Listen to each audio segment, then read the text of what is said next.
So hello guys, हमारा lecture number 1 अभी इस चैप्टर का पूरा हो चुका है। टॉपिक 1 हमने यहाँ पर पढ़ा था, अगर आपको याद होगा तो टॉपिक 1 हमने पढ़ा था, ठीक है। राउल्ट्स लॉ वगैरह, राउल्ट्स लॉ नहीं बोलूँगा मैं, स्लिप ऑफ टंग यहाँ हुआ है, हेनरीज लॉ।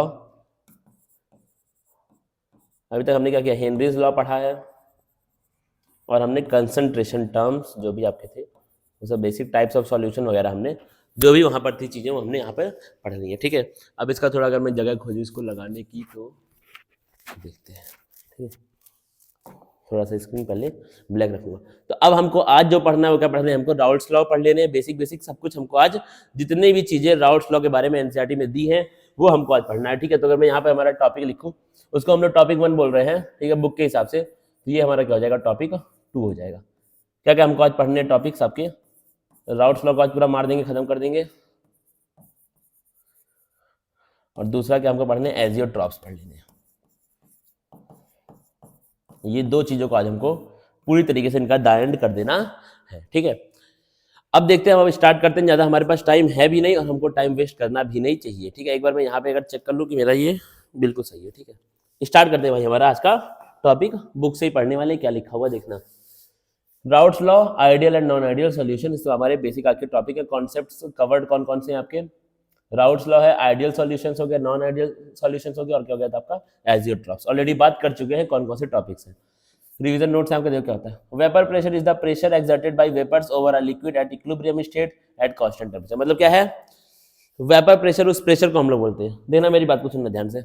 वेपर प्रेशर हम लोग उस प्रेशर को बोलते हैं जो एक वेपर लगाता है लिक्विड की सरफेस पे, कब, इक्विलिब्रियम पे और एक पार्टिकुलर टेम्परेचर पे। आप लोग ऑलरेडी आपने पढ़ाई की है इस चैप्टर को, आप लोग ऑलरेडी बहुत डिटेल में जाके पढ़ चुके हैं। उतना डिटेल में हम लोग यहाँ पर जाने वाले नहीं है, बेसिक हम लोग को देखना है जो जो एनसीईआरटी में दिया है और जिस हिसाब से तुम्हारे एग्जाम में सवाल पूछते हैं उतना हम लोग सब कुछ आज पढ़ लेंगे।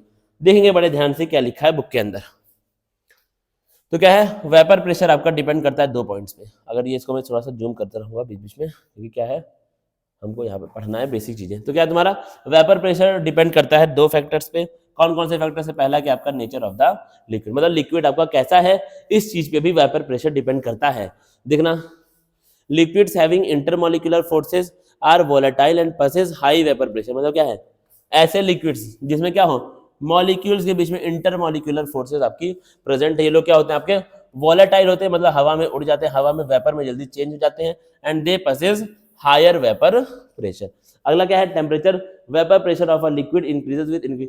अब मतलब क्या हुआ, देखो इसका बेसिक है भाई ये। तो अगर टेम्परेचर बढ़ाओगे, वेपर प्रेशर हम लोग किसको बोलते हैं, अगर मैं यहाँ पर समझाने का आपको ट्राई करूँ तो मान लो कि हमारे पास ये एक वेसल है, मान लो ये क्या हमारे पास एक वेसल है, ठीक है। इसके अंदर मेरे पास कोई सा भी लिक्विड है, ये मेरे पास क्या है, लिक्विड है। देखना बड़ा आसान है भाई, इसमें कुछ टफ नहीं है। यहाँ पे अगर मैं एक कुछ भी यहाँ पर आग, हीट का कोई भी सोर्स ऑफ टेम्परेचर यहाँ पे लगा दूँ, कोई भी हीट सोर्स लगा दूँ। अब यहाँ पे मैं ऐसा नहीं लिखूंगा भाई कि क्या लगाया, चिमनी लगाया, क्या लगाया, कुछ भी लगा दिया, कोई भी, ये क्या आपके पास यहाँ पर हीट सोर्स है। हीट सोर्स रहेगा तो क्या मिलेगा, यहाँ पर टेम्परेचर इसका बढ़ेगा, लिक्विड का जब बढ़ेगा तो एक ऐसा आएगा टेम्परेचर जहाँ पे इसको हम लोग क्या बोलते हैं, बॉइलिंग पॉइंट बोलते हैं। तो क्या होगा, बॉइलिंग पॉइंट पे क्या होता है आपका, ये लिक्विड किस में चेंज होगा, वेपर में चेंज होगा, जाहिर सी बात है ये सब। तो आपका वाइट था तो हम लोग वाइट ही रखेंगे। क्या होगा तुम्हारा, ये लिक्विड क्या होगा आपका, वेपर में चेंज होना स्टार्ट हो जाएगा। अब इक्विलिब्रियम पॉइंट का मतलब क्या है, जितना वेपर, जितना लिक्विड वेपर में चेंज हो रहा है उतना ही क्या हो रहा है, ये वेपर जो है वो लिक्विड में हो रहा है चेंज। मतलब जितना आपका इवेपोरेशन हो रहा है उतना ही क्या हो रहा है, कंडेंसेशन भी हो रहा है। ये हम लोग ऑलरेडी आपका लेक्चर में पढ़ते थे, ठीक है। तो क्या है, जितना इवेपोरेशन उतना ही क्या है, कंडेंसेशन। देखना एट इक्विलिब्रियम पॉइंट, यहाँ अगर मैं लिखूँ तो एट इक्विलिब्रियम पॉइंट, ठीक है। थोड़ा इसको अगर मैं पतला करूँगा तो अच्छा रहेगा, एट इक्विलिब्रियम, ठीक है।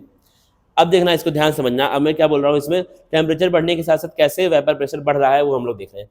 अगर तुम इसका टेम्परेचर मान लो यहाँ पर बढ़ाते हो, टेम्परेचर बढ़ेगा मतलब हीट आपकी ज्यादा जाएगी तो ज्यादा वेपर बनेगा, और वेपर के मॉलिक्यूल्स जितने ज्यादा उतना ज्यादा ये लोग प्रेशर लगाएंगे लिक्विड पे, और वेपर जो प्रेशर लिक्विड पे लगाता है उसी को हम लोग क्या बोलते हैं, वेपर प्रेशर बोलते हैं। सिंपल बात हो गई भाई, ठीक है। इसको हम लोग लॉजिकली भी समझ लिए। अगला देखना क्या लिख दिया इन लोगों ने, क्या लिखा, Raoult's law for a solution of a volatile liquid. मतलब क्या है, राउल्ट्स लॉ एक ऐसे सॉल्यूशन के लिए जहां पर क्या है आपके लिक्विड्स जो है वो क्या है आपके वोलेटाइल यहाँ पर है, ठीक है। देखना क्या लिखा है, it states that, Raoult's law क्या बोलता है, it states that for a solution of volatile liquids the partial vapor pressure of each component of the solution is directly proportional to its mole fraction in the solution। एक बार देख लो भाई video, ठीक है। क्या लिखा है आपका?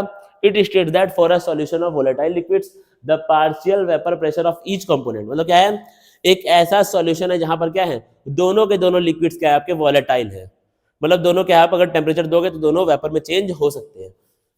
द पार्शियल वेपर प्रेशर मतलब क्या है, एक लिक्विड का वेपर प्रेशर एक कंपोनेंट का क्या होता है, it is directly proportional to its mole fraction in the solution. Simple बात है भाई। Suppose a solution is prepared by mixing two volatile liquids A and B, मतलब क्या है, समझना भाई बड़े ध्यान से।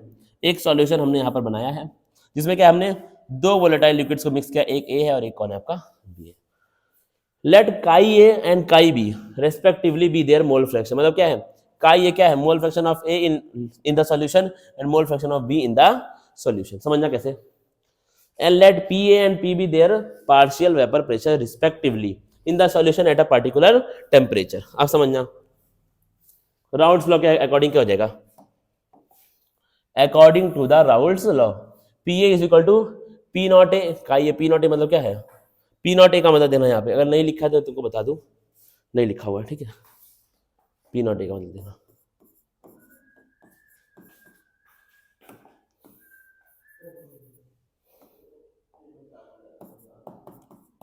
Vapour pressure of A in pure A, P not B का मतलब देखना, vapour pressure of B in pure B, मतलब क्या है, जब बस खाली आपका बी प्रेजेंट है, जब सॉल्यूशन नहीं है हमारे पास, जब हमारे पास बस खाली एक लिक्विड, एक हमारे पास क्या कंटेनर है, वहां पे सिर्फ ए है या फिर सिर्फ बी है, तब जो वेपर प्रेशर होगा ए या बी का उसको हम लोग बोलेंगे पी नॉट ए और पी नॉट बी, ठीक है। अब देखना बड़े ध्यान से एक चीज यहाँ पर, अगर मैं दिखाऊं तो हाँ यहाँ पे, ठीक है। अब देखना तो क्या हो जाएगा, P A equal to P not A chi A और P B equal to P not B chi B. अब देखो considering Dalton's law of partial, अब ये सबको पता है भाई, बच्चों ने पढ़ते थे Dalton's law of partial pressure, क्या होता है, पी टोटल किसके बराबर होता है, P A plus P B, जाहिर सी बात है। अब इसको हम लोग अगर लिखेंगे अच्छे से बेहतरीन तरीके से तो पी टोटल को हम लोग क्या लिखते हैं, पी ए के प्लेस पे क्या लिख देंगे, P not A chi A, P B के प्लेस पे P not B chi B. तो आपका अब देखो एक्स ए, अगर तुमने बचपन में पढ़ा है तो काई ए प्लस काई बी, ठीक है, इसको थोड़ा सा काई समझ लेना भाई, झंझट लिख बनाने में क्या ही है, ठीक है। Chi A plus chi B is equal to 1 आपने पढ़ा था कि नहीं, तो क्या मैं काई ए को लिख सकता हूँ कि नहीं लिख सकता हूँ, बताना मुझे। काई ए इज इक्वल टू 1 माइनस काई बी, क्या ये पॉसिबल है कि नहीं पॉसिबल, मुझे बताना है इसको देख करके। बिल्कुल पॉसिबल है, तो क्या हो जाएगा, chi A is equal to 1 minus काई बी, मैंने क्या लिख दिया, काई ए की जगह 1 माइनस काई बी लिख दिया, पी नॉट ए काई बी पी नॉट। अब इसको थोड़ा बहुत क्या करेंगे, यहाँ पर छेड़छाड़ करेंगे, इसको मल्टीप्लाई करेंगे अंदर, उतना भाई समझ जाना, क्योंकि यहाँ पे क्या हो रहा है, रिवीजन हो रहा है, मजाक, ठीक है, बहुत ज्यादा हम लोग समझाएंगे तो उसमें दिक्कत वाली बात जाएगी। तो पी टोटल हम लोग क्या लिख सकते हैं, पी टी को P not a plus P not be minus P not a, bracket के बाहर क्या हो गया तुम्हारा काई बी, इस तरह से हम लोग लिख सकते हैं। ये हमारा एक आ गया इक्वेशन आ गया, जिसको हमने कैसे किया, डिराइव राउल्ट्स लॉ की हेल्प से किया है। अब अगर हम लोग समझते चले तो देखना, समझ जाओ भाई, समझदार हो तो समझ ही जाओगे। देखो क्या है, दिख ही रहा होगा सबको, बड़ा कर दिया, ठीक है। अब देखना भाई, the composition of vapour phase in equilibrium with the solution can be determined from the partial pressure of the two component. जाहिर सी बात है, if chi A and chi B are the mole fraction of the components A and B respectively in the vapour phase, then P A equal to क्या हो जाएगा, chi A P total, P B equal to chi B P total. In general P i equal to chi i P, इस तरीके से क्या है। अब यहाँ पे क्या बात करते हैं, मोल फ्रैक्शन देख लिया किसका, वेपर फेज का देख लिया, तो इसको भी हम लोग डायरेक्ट, अगर वेपर फेज में अगर हम लोग को निकालना है मोल फ्रैक्शन ए और बी का, तो उसको भी हम लोग डायरेक्ट फॉर्मूले से निकाल सकते हैं। इसको आप स्टॉप मार्क कर लेंगे। तुमसे अगर डायरेक्ट पूछ लिया सवाल, अगर तुमसे क्या पूछ लिया, डायरेक्ट सवाल पूछा, तो आप लोग यहाँ से भी इसको निकाल सकते हैं। देखो क्या लिख दिया, Raoult's law as a special case of Henry's law. Raoult's law को इस बार क्या किया, रिलेट किया किससे, हेनरीज लॉ से। डायरेक्ट सवाल तुमसे क्या पूछ सकता है वो एग्जाम में, मान लो पूछ लिया, वैसे तो कम चांस है, इतना टिपिकल सवाल वो लोग नहीं पूछते हैं, लेकिन अगर पूछ लिया तो आप क्या करेंगे, देखो मान लो, अब भाई क्योंकि देख लो, अगर हम लोग यहाँ पे कर रहे हैं रिवीजन, तो हमको देखना पड़ेगा कि क्वेश्चंस किस टाइप के एग्जाम में आते हैं, और जो हम लोग रिवीजन कर रहे हैं उसी से अगर क्वेश्चन बना बना के देखेंगे तो क्या होगा, ज्यादा आपको आसानी मिलेगी, ठीक है। देखना कैसे क्या करना है इसके अंदर।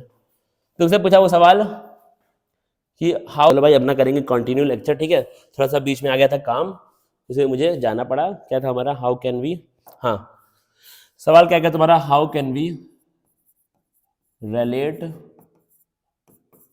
मान लो आ गया, ठीक है, राउट्स लॉ। एक बार ये देख लेते हैं कि आपका ठीक है, तो क्या आ जाएगा तुम्हारा, how can we relate Raoult's law and Henry's law. Henry's law को और राउट्स लॉ को हम लोग रिलेट कैसे कर सकते हैं। तुमसे मान लो ये सवाल पूछ लिया, अब ये सवाल अगर आएगा तो कम से कम 2 नंबर का आएगा, कम से कुछ नहीं तो ये सवाल आपका 2 नंबर का आने वाला है। देखते हैं कैसे, ठीक है। अब देखना इसमें, हाँ थोड़ा सा इसको मैं प्रीव्यू करके ऊपर कर दूँ तो आपका सब क्लियर है। देखो अकॉर्डिंग टू राउट्स लॉ, क्या लिखा है, according to Raoult's law the vapour pressure of the volatile component in a given solution is given as. अब क्या है राउट्स लॉ, तो आपको ये बोलता है, सबको पता है। अकॉर्डिंग टू हेनरीज लॉ क्या बोलता है, in the solution of a gas in a liquid the gaseous component is normally so volatile that is exist as a gas and solubility depends upon Henry's law. समझना फिर से एक बार क्या लिखा है, according to Henry's law in the solution of a gas in a liquid, मतलब क्या है, एक आपका सॉल्यूशन है उसमें गैस क्या है, लिक्विड के अंदर है, गैसियस कंपोनेंट जो होता है वो क्या है आपका, इतना वोलेटाइल होता है कि वो हमेशा गैस के रूप में ही रहता है, और जो सॉल्युबिलिटी होती है वो डिपेंड करती है किस पे, हेनरीज लॉ पे, Pa is equal to KHXA। On comparing both expression P not A किसके बराबर हो गया, KH के बराबर हो गया। तो यानी कि तुम अगर तुमसे सवाल ये पूछता है, कहाँ था, हाँ ये तुमसे सवाल पूछता है, रुक जाना, तो क्या बोलोगे, अगर इस कंपैरिजन को तुमने यहाँ पे गलती से कर दिया तो क्या हो जाएगा, P नॉट ए किसके बराबर हो जाएगा, मतलब इतना ही नहीं लिखोगे तुम, पूरा का पूरा लिखना जितना मैंने यहाँ पे पढ़ाया है, लेकिन लास्ट में क्या होगा, P नॉट ए बराबर है किसके, KH के बराबर। तुमको बोलेगा इस चीज को प्रूव करो कि P नॉट ए बराबर है KH के, तो तुम यहाँ से इसको डायरेक्टली प्रूव कर सकते हैं। अब देखो इसके आगे क्या लिख दिया, राउट्स लॉ। अब देखो अभी तक हमने क्या पढ़ा, राउट्स लॉ पढ़ा किसके लिए, वोलेटाइल लिक्विड्स के लिए। अब क्या पढ़े हैं, routes law for a non volatile solute, मतलब इस बार क्या हमारा जो सॉल्यूट है वो कैसा है, नॉन वोलेटाइल है, समझो। For a solution containing non-volatile solute present in a volatile solvent, Raoult's law may be stated as the। अब देखो क्या है, ये कब होगा तुम्हारा, जब क्या है तुम्हारा जो सॉल्यूट है वो कैसा है, नॉन वोलेटाइल है। जब सॉल्यूट आपका क्या हो जाएगा, नॉन वोलेटाइल सॉल्यूट यहाँ पर होगा, तब क्या हो जाएगा तुम्हारा, राउल्ट्स लॉ को हम लोग क्या बोल सकते हैं, relative lowering of vapour pressure for a solution is equal to mole fraction of solute. मतलब क्या है, सॉल्यूट का जो मोल फ्रैक्शन होगा वो किसके होगा बराबर, relative lowering of vapour pressure के। मतलब आपने जब उस सॉल्यूट को डाला, जब आपने उस सॉल्यूट को डाला तो मोल फ्रैक्शन तो आपका वेपर प्रेशर कितना कम हो गया। ये क्या था, पहले क्या होगा, देखो इस तरीके से कुछ तुम्हारा होगा, अगर मैं इसको समझाना चाहूँ तो कंटेनर पहले तो ले लो, ये क्या हमारे पास कंटेनर है, इसमें क्या कोई सा भी था, पिंक कलर का, पिंक कलर का तुम्हारे पास कोई क्या है, लिक्विड इसके अंदर था, ठीक है। फिर क्या हुआ, तुमने इसके अंदर क्या डाला, एक ऐसा सॉल्यूट डाला जो क्या है, नॉन वोलेटाइल है। तो मैं इसको थोड़ा सा दिखाऊंगा मोटा मोटा करके, ये क्या है तुम्हारा, अब भाई बहुत डीप इसमें जाएंगे नहीं, बहुत समझाने वाला टॉपिक है, डेप्थ में हम लोग जा सकते हैं लेकिन जाएंगे नहीं, क्योंकि भाई उतना हमारे पास टाइम नहीं है फालतू का। देखो क्या है, पहले क्या था, जब ये प्योर लिक्विड था तब क्या होगा, कुछ ना कुछ इसका वेपर प्रेशर होगा, आपने यहाँ से कुछ ना कुछ हीट का सोर्स यहाँ पे लगाया था, कोई ना कोई आपने क्या लगाया था, यहाँ पे हीट का सोर्स लगाया था, तब क्या होगा, कुछ ना कुछ यहाँ पर वेपर प्रेशर आपको देखने को मिला होगा। अब क्या, जो आपने क्या डाल दिया, नॉन वोलेटाइल सॉल्यूट इसके अंदर डाल दिया, तब क्या होगा, वेपर प्रेशर थोड़ा सा कम हो जाएगा, क्योंकि कुछ ना कुछ हीट आपकी डिस्ट्रीब्यूट होगी, और डिस्ट्रीब्यूट होकर कुछ ना कुछ हीट नॉन वोलेटाइल सॉल्यूट के पास भी जाएगी, तब क्या होगा, वेपर प्रेशर कम हो जाएगा। अब तुम ये बोलोगे वेपर प्रेशर कितना कम हुआ, ठीक है, कितना हुआ कम, इसको तुम लोग क्या बोलेंगे, लोअरिंग ऑफ वेपर प्रेशर बोलेंगे, लेकिन पहले के मुकाबले कितना कम हुआ, दोनों देखना भाई बातों में डिफरेंस है, कितना कम हुआ और पहले के मुकाबले कितना कम हुआ, दोनों क्या है बातें आपकी अलग अलग है। तो क्या हुआ, अगर हम देखते हैं कितना कम हुआ तो उसको तुम लोग क्या बोलेंगे, लोअरिंग ऑफ वेपर प्रेशर बोलेंगे, लेकिन पहले के मुकाबले कितना कम हुआ उसको हम लोग क्या बोलेंगे, relative lowering of vapour pressure. उसी को हम लोग प्यार से क्या लिखते हैं, RLVP लिखते हैं। देखो डायरेक्ट क्या होता है इसका फॉर्मूला तुम्हारा काई बी, मतलब जितना तुमने सॉल्यूट वहां पर डाला है उसका क्या निकाल दो, मोल फ्रैक्शन निकाल दो, बात खत्म हो गई। देखो यहाँ पर बात खत्म आपकी, बहुत ज्यादा आपको इसमें पढ़ना नहीं है। आइडियल सॉल्यूशन क्या होता है, a solution which obeys routes law over a wide range of concentration at specific temperature is called ideal solution. Simple बात है। अगला देखो, अब ये भाई निमोनिक्स आपका जबरदस्ती कहीं, देखो इस बुक में थोड़ा सा क्या चीज है कि आपका निमोनिक्स जहां पर नहीं भी है नीडेड, वहां पर भी जबरदस्ती लगा दिया गया है निमोनिक्स। जैसे एक मान लो हम लोग इसको पढ़ेंगे निमोनिक्स को, कॉन्सेप्ट क्या है तुम्हारा, Raoult's law for non volatile solute, ठीक है, मतलब कि RL is very poor student, most failure student, relative lowering of vapour pressure for a solution is equal to the mole fraction of a solute. कुछ sense इस बात का बन रहा है तो मुझे बताना। रिलेटिव, ये चीज क्या तुम डायरेक्ट याद नहीं कर पाओगे कि relative lowering of vapour pressure का फॉर्मूला क्या होता है? Relative lowering of vapour pressure is equal to mole fraction of solute. क्या इस चीज को आप डायरेक्ट याद नहीं कर पाएंगे? क्या तुमको इसके लिए ये पढ़ना पड़ेगा? RL is very poor student is equal to most failure student. Sense बन गया? नहीं बनाना भाई, कुछ बात ही नहीं यार, ये सब क्यों?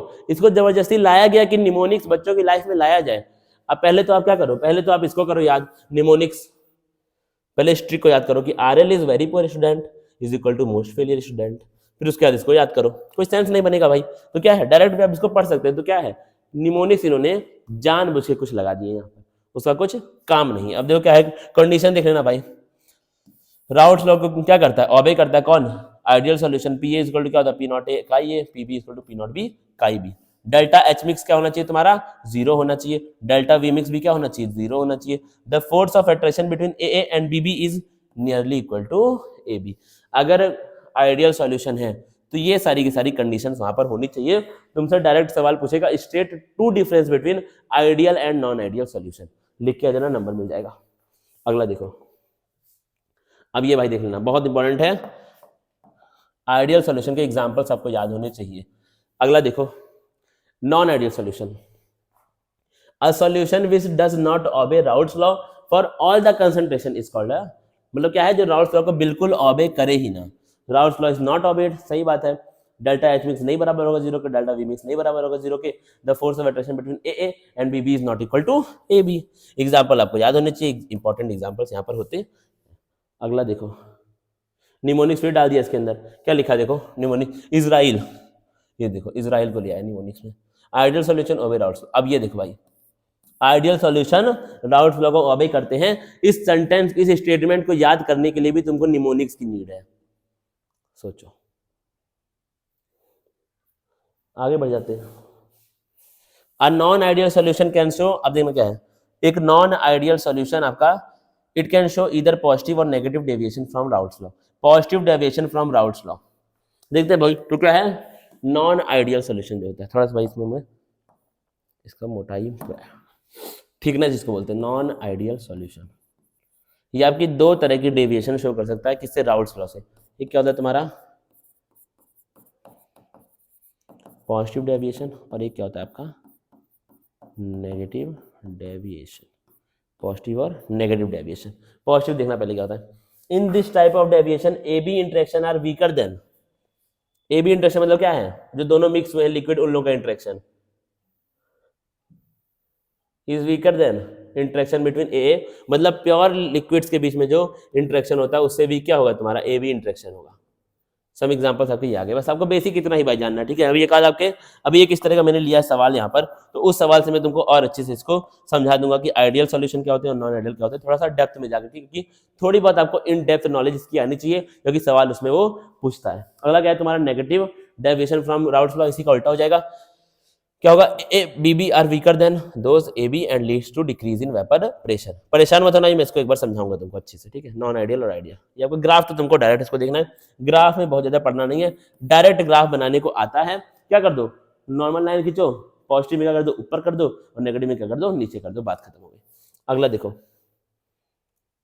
अब क्या, एजियोट्रॉप्स हमारा आज का आखिरी टॉपिक, देख लो भाई। Liquid mixtures which can distil over without change in composition are called constant boiling azeotropes. और एजियोट्रॉप्स और एजियोट्रॉपिक मिक्सचर मतलब क्या बोलेंगे इसको हम लोग, समझाता हूँ। एजियोट्रॉप्स का मतलब क्या है, मतलब क्या है, एक ऐसे मिक्सचर जिसमें क्या हो, वेपर की कंपोजिशन क्या हो, लिक्विड की कंपोजिशन के बराबर हो।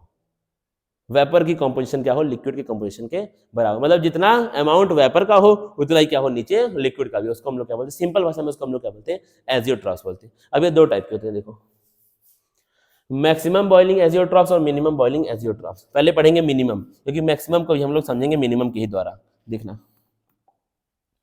Non ideal solution showing large negative deviation from Raoult's law form maximum boiling azeotropes. मतलब क्या है, non ideal solution showing large negative deviation from Raoult's law, मतलब क्या है, जो राउट्स लॉ से नेगेटिव डेविएशन शो करते हैं, ये लोग क्या करते हैं, मैक्सिमम बॉइलिंग एजियोट्रॉप्स करते हैं, which boil at temperature higher than the boiling points of its components. मतलब क्या हुआ, अगर हम लोग यहाँ पे लिखे तो क्या भाई, लिखने का उतना नहीं है, सुन लेना मेरी बात को। अगर आपके पास नोट्स है तो आप उसको वहाँ पर लिख लेंगे, ठीक है, क्योंकि अभी हमको कुछ क्वेश्चंस भी यहाँ पे सॉल्व करने हैं। तो मैक्सिमम बॉइलिंग आइसोटोप का मतलब क्या हुआ, सॉरी पहले मिनिमम बॉइलिंग आइसोटोप का मतलब क्या हुआ।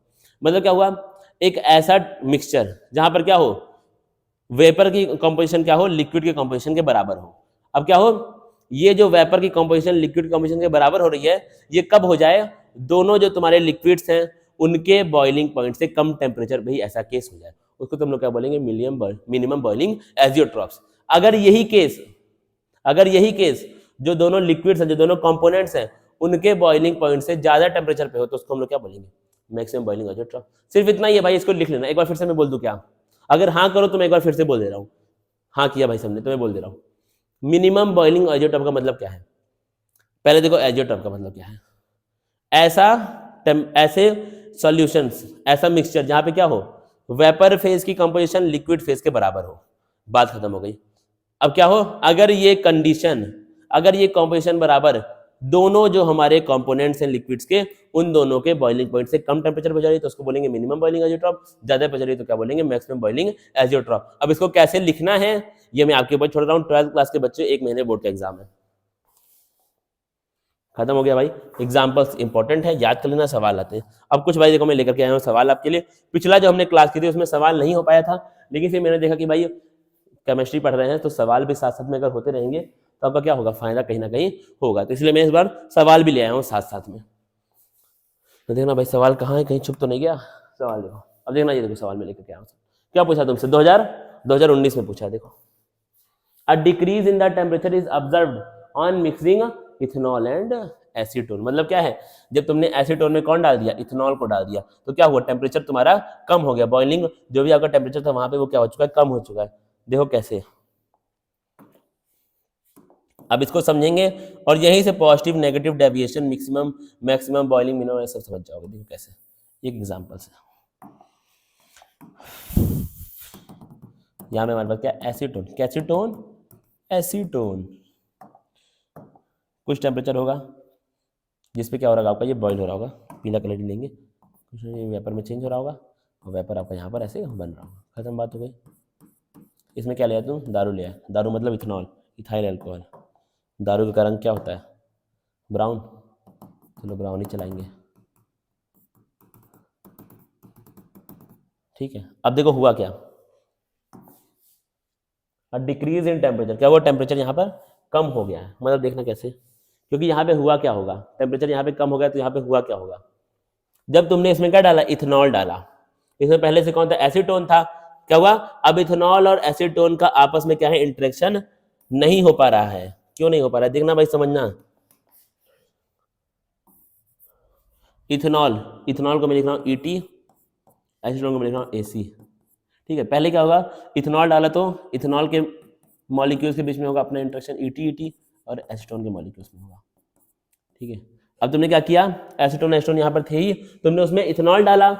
अब तुम्हारा एम क्या था कि दोनों क्या हो जाए, आपस में मिक्स हो जाए, लेकिन क्या था, कुछ इस प्रकार से तुमको वहां पर देखने को मिला था। अभी लेके जा रहा हूँ तुमको पीछे ही में, ईटी ईटी और एसी एसी, ये दोनों इंटरेक्शन क्या है, ज्यादा स्ट्रांग है किसके मुकाबले, ईटी एसी।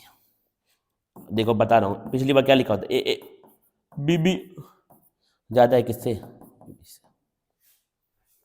तो क्या हुआ, ये दोनों आपस में मिक्स हुए ही नहीं, ईटी और एसी आपस में ज्यादा मिक्स हो ही नहीं पाए। मतलब क्या हुआ, जब दोनों मिक्स नहीं हुए तो ये लोग तुरंत इनको यहाँ से अपने हीट का सोर्स बनाना, मैं क्यों भूल जाता हूँ हमेशा, यहाँ पर हीट का सोर्स लगातार तुमने यहाँ पर हीट दे रखी है, ठीक है। ये क्योंकि देखने में दिखता नहीं, पता नहीं क्या बना दिया, इसलिए मैं यहाँ पर लिख देता हूँ, ये मुझे मेरी ड्राइंग के ऊपर पूरा भरोसा है, हीट सोर्स है ये, क्या आपका हीट सोर्स। तो क्या है, ईटी और इन लोगों का क्या है, इंटरेक्शन, आपस में इनका बॉन्ड ज्यादा स्ट्रांग है, दूसरे के साथ ये लोग बॉन्ड उतना अच्छे से नहीं बनाना चाह रहे, क्योंकि आपस का बॉन्ड ज्यादा स्ट्रांग है दूसरे के बॉन्ड के मुकाबले। तो क्या हुआ, ये ईटी और एसी आपस में मिक्स ही नहीं होंगे, जब मिक्स ही नहीं होंगे तो ये लोग क्या होगा, तुरंत आपके ये लोग वेपर में चेंज जाएंगे बिना मिक्स हुए ही, तो टेम्परेचर क्या हो जाएगा, अपने आप कम हो जाएगा। इसी वजह से क्या है, तुम्हारा टेम्परेचर क्या हो गया, कम हो गया है। अब इसी को देखो क्या बोलते हैं दूसरी भाषा में, दिखाता हूँ, पीछे लेके जाऊंगा, मैंने बोला था ना पीछे लेके जाऊंगा, गद्दारी वाला देखो, A B interaction are weaker than, ऊपर कुछ और भी लिखा था अगर तुम भूल रहे हो तो, ए बी इंटरेक्शन क्या होता है, वीकर होता है किसके मुकाबले, ए और बी बी के मुकाबले। अब मुझे बताना, वही बात यहाँ मैंने लिख दिया, मेरे भाषा में लिखा है मैंने, मेरी बेहतरीन एक ड्राइंग मैंने बनाई है। तो इसका आंसर क्या आ जाएगा? बिकॉज व्हेन वी मिक्स, अब देखो भाई मैं खाली बोलूंगा, लिखना तुमको अपने हिसाब से। Because when we mix ethanol with acetone, the ethanol and acetone interaction is more than ethanol acetone interaction. So both the liquids or both the components, they does not get mixed, but they directly converts into vapor, and which requires lower temperature. So there is decrease in temperature of the solution. Simple बात है। फिर क्या लिखा है? Potassium chloride solution freezes at a lower temperature than water. मतलब क्या है? पानी के मुकाबले पोटेशियम क्लोराइड का जो सॉल्यूशन होता है, मतलब पानी में डाल दो ये पोटेशियम क्लोराइड, ये तुम्हारा सॉलिड है, ठीक है, आपका सॉलिड एक तरीके से, इसको हम लोग मानते हैं, ये कॉल नहीं आया है, ठीक है, इसको हम लोग क्या मानते हैं? एक तरीके से सॉलिड मानते हैं। तो ये क्या है तुम्हारा? जब तुमने इसको डाल दिया पानी में तो पानी जल्दी फ्रीज हो गया। मुझे बताना भाई ऐसा क्यों हुआ है? सोचना यार, कुछ एक आध सवाल तो सोचोगे भी ना, हर सब कुछ थोड़ी मैं सॉल्व कर दूंगा। ये सब सोचना। An increase in temperature is observed on mixing chloroform and acetone, जान जाओगे। Aquatic animals are more comfortable in cold water than warm water, solubility से सॉल्व करना, आंसर आ जाएगा। ये वाला भाई सवाल देख लो। और मैं इसमें क्या किया, मैं इसमें टॉपर का नोट्स लाया, उसको मैं सॉल्व नहीं करने वाला हूँ। मैं खाली सवाल को एक बार तुमको समझा दूँ अगर तुम बोलोगे तो, वरना क्या है, तुमको ये टॉपर कर दिखना है कि टॉपर ने कैसे सॉल्व किया है। 30 ग्राम of urea is dissolved in 846 gram of water. Calculate the vapor pressure of water for this solution. ये vapor pressure of pure water is आसान सवाल है, बेसिक सवाल है, मास और सब कुछ दिया हुआ है, मोल निकाल के अपना निकालो मोल फ्रैक्शन और सवाल को सॉल्व कर लो। इसको देख लेना कि टॉपर ने 2017 में इसको कैसे सॉल्व किया। लिखना कैसे है, सॉल्व तो भाई सब लोग इसको कर ही लेंगे मेरे ख्याल से, लेकिन इसको कैसे लिखना है वो तुमको देखने के लिए मैंने ये लिखे गया हूँ यहाँ पर। टॉपर का आंसर यहाँ पर लिखा हुआ देखो। अगला क्या, write two difference between ideal and non ideal. भाई बच्चों वाली चीज है, इसको थोड़ी देर के लिए छोड़ दूं क्या? छोड़ क्या दूं? आप इसको पॉज करेंगे वीडियो को 2 मिनट के लिए, उसको देखेंगे, ऑब्जर्व करेंगे कैसे आंसर दिया टॉपर ने। अगला देखो, इसको मैं कर दूं क्या? बोलो तो कर दूं, ना बोलो तो ना करूं। The vapour pressure of ethanol and methanol are इतना एंड इतना। तो क्या दिया दोनों का आपका प्योर वेपर प्रेशर यहाँ पर दिया हुआ है। An ideal solution is formed at the same temperature by mixing 60 gram of ethanol with 40 gram of methanol. Calculate the total vapour pressure of the solution. अरे यार, दोनों का मैच पी नॉट ई मतलब इथेनॉल 44.5 मिलीमीटर है जी। थोड़ा इसको छोटा करूँ क्या? थोड़ा थिकनेस कम करता हूँ पेन की। अगला क्या है, पी नॉट एम मिथेनॉल, थोड़ा इसको छोटा भाई करो यार, दिख रहा है कि ना इतने में? ये पी नॉट एम कितना दिया है? 88.7 mmHg, ठीक है। अब क्या लिया तुम्हारा? An ideal solution made. अब क्या दिया तुमने? देखो क्या करना है, टोटल वेपर प्रेशर पूछा ना, total vapour pressure solution mole fraction vapour में पूछा, ठीक है। पीटी तुमको निकालना है, पीटी कैसे? पी नॉट काई A plus P not B chi B, ठीक है। मास दिया हुआ है ना दोनों का, कितना कितना दिया भाई? मास कहाँ दिया हुआ? 40 ग्राम 60 ग्राम। मास ऑफ इथेनॉल दिया है कितना? 60 ग्राम, और मास ऑफ मिथेनॉल दिया है कितना? 40 ग्राम, ठीक है। मास दिया हुआ है, मोलर मास तुमको पता है। यहाँ से क्या निकाल लो? यहाँ से निकाल लो मोल्स, और मोल्स से क्या निकाल लो? काई ये निकाल लो, और काई भी निकाल लो, मोल फ्रैक्शन निकाल लो, वहाँ से टोटल प्रेशर आ जाएगा। टोटल प्रेशर के फॉर्मूले से डायरेक्ट पुट करो तो क्या आ जाएगा तुम्हारा? मोल फ्रैक्शन आ जाएगा वेपर में। आसान सवाल है भाई, मैं सॉल्व नहीं करूँगा, इतना पंगु नहीं हम बना सकते हैं आपको, क्योंकि आपका क्या है, 1 महीने बोर्ड का एग्जाम है, ठीक है। अब क्या करेंगे हम लोग, कुछ अपने सवाल, कुछ नहीं, जितने टाइप के सवाल बोर्ड एग्जाम में तुमसे पूछेगा इस टॉपिक से, वो सारे के सारे सवाल हमने सॉल्व कर लिए। सारे के सारे सवाल एज इट इज नहीं, जितने टाइप के पूछेगा उतने टाइप के सवाल यहाँ पर सॉल्व कर दिए मैंने, और थ्योरी आपकी हो चुकी है। बाकी पूरा का पूरा सोल्यूशन तुमको नहीं दूंगा, 1 महीने बोर्ड का एग्जाम है, गद्दारी वाला काम नहीं यहाँ करना है, ठीक है। अब क्या हमारा टॉपिक 3 एक बाकी है, आखिरी हमारा टॉपिक 3 आपका बाकी है। टॉपिक 3 आपका लेक्चर कल अपलोड हो जाएगा। उसके बाद हमारा अगला चैप्टर, जिसको लोग बड़ा भारी बनाते हैं, इलेक्ट्रोकेमिस्ट्री, उसको स्टार्ट करेंगे। भारी नहीं है भाई, 2-3-4 टॉपिक उसके अंदर भी है, खत्म कर देंगे 2-3 दिन में। रिवीजन, अब मुझे कमेंट करके बताना कि भाई रिवीजन, अगर तुम इस वीडियो को 1 मिनट भी देख रहे हो भाई, तो मुझे कमेंट करके, अगर यहाँ तक आ गए हो तब तो कमेंट करके जरूर बताना कि लेक्चर कैसा लगा और कितना मजा आ रहा है, रिवीजन कितना सॉलिड हो रहा है यहाँ पर, ठीक है। बाकी शेयर करो भाई, आगे बढ़ेंगे इसी के साथ, और मिलते हैं फिर आगे लेक्चर्स में। Thank you guys.